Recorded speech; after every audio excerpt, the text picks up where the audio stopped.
दोस्तों UPSC civil service के सबसे इंपॉर्टेंट टॉपिक जिसको हम विजयनगर साम्राज्य बोलते हैं, यूपीएससी हो या पीसीएस हो, इस टॉपिक से ना हर साल जो है मेंस में क्वेश्चन पूछे जाते हैं। प्रीलिम्स में तो पूछे ही जाते हैं, मेंस के लिए ये इसलिए इंपॉर्टेंट है क्योंकि इसको आप बना करके अच्छे मार्क्स पा सकते हैं और इसमें ज़्यादा घुमा करके आपको क्वेश्चन भी नहीं पूछेगा। और इसके आप अगर अच्छे नोट्स बना लिए ना तो इतना तो मतलब कि गारंटी होता है कि इससे आप अच्छा स्कोर जो है आर्ट एंड कल्चर के पार्ट में कर जाते हैं। ठीक है, इसीलिए कहते हैं चैनल पर नए हो तो चैनल को सब्सक्राइब करके आप बेल आइकन को प्रेस कर लेना, क्योंकि यूपीएससी एस्पिरेंट के लिए मैं हमेशा जो है हेल्पफुल कंटेंट लेकर के आते रहते हैं। और कभी भी इसका नोट्स बनाओ ना विजयनगर साम्राज्य का, तो पहले तो आपको भारत का मैप बनाना आना चाहिए। क्योंकि देखो, आप इस तरीके के से नोट्स बना करके भारत का नक्शा बना करके उसको साम्राज्य को दर्शाओगे कि विजयनगर साम्राज्य जो है कर्नाटक हो गया, ये तमिलनाडु हो गया, ये केरल का तट हो गया और यहाँ तक कि आंध्र प्रदेश तक ये साम्राज्य पूरा मतलब दक्षिण भारत तक फैला था।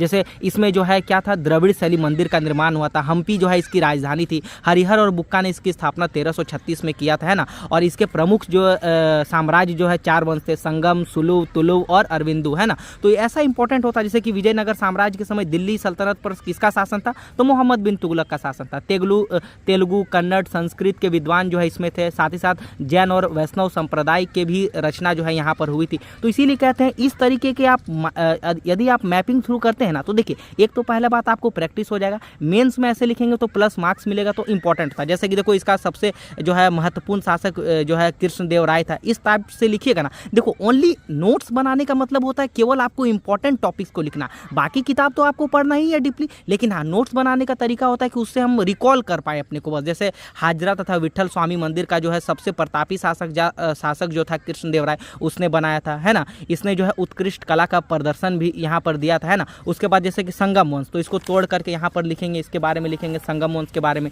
कि कौन कौन इसमें इंपॉर्टेंट है। जैसे संगम वंश जो है इसकी स्थापना हरिहर और बुक्का 2 भाइयों ने की थी, है ना। प्रथम शासक हरिहर था, है ना, इसको जो है समुद्र का अधिपति कहा जाता था। उसके बाद बुक्का को तीनों समुद्र का अधिपति कहा जाता था। बहमनी और विजयनगर साम्राज्य के बीच, दोनों साम्राज्य के बीच जो है दोआब के क्षेत्र को, रायचूर के दोआब को क्षेत्र करके लड़ाई हुआ था। उसके जैसे प्रीलिम्स में पूछ लेगा कि रायचूर दोआब क्षेत्र निम्नलिखित में से किन नदियों के बीच था, तो कृष्णा एवं तुंगभद्रा नदी के बीच था। प्रीलिम्स में ये क्वेश्चन घुमाया था, तुंगभद्रा तो था लेकिन यहाँ पर जो है कावेरी कर दिया था। तो आप नोट्स बना करके उसको हाईलाइट करके पढ़िएगा तो आपके माइंड में रहेगा, तो आप गलती नहीं कीजिएगा। देवराय हो गया, देवराय द्वितीय हो गया, उसको लिखिएगा इंपॉर्टेंट टॉपिक्स को कि ये जो है तुंगभद्रा नदी पर इसने बांध का निर्माण किया था। इटली का जो है यात्री निकोलो 1420 में जो है इसके जो है शासन में आया था। निकोलो कॉन्टी जो है इसके साम्राज्य में आया था। देवराय द्वितीय के समय में कौन आया था, तो राजदूत अब्दुल रजाक जो है इसके साम्राज्य में आया था, है ना। महानाटक की जो है इसने रचना की थी। तो केवल इंपॉर्टेंट टॉपिक्स को देखो, है तो बहुत और टॉपिक, लेकिन आपको केवल इंपॉर्टेंट टॉपिक्स को ऐसे करके लिखना है। उसी तरह मान के चलिए ये दूसरा हो गया, तो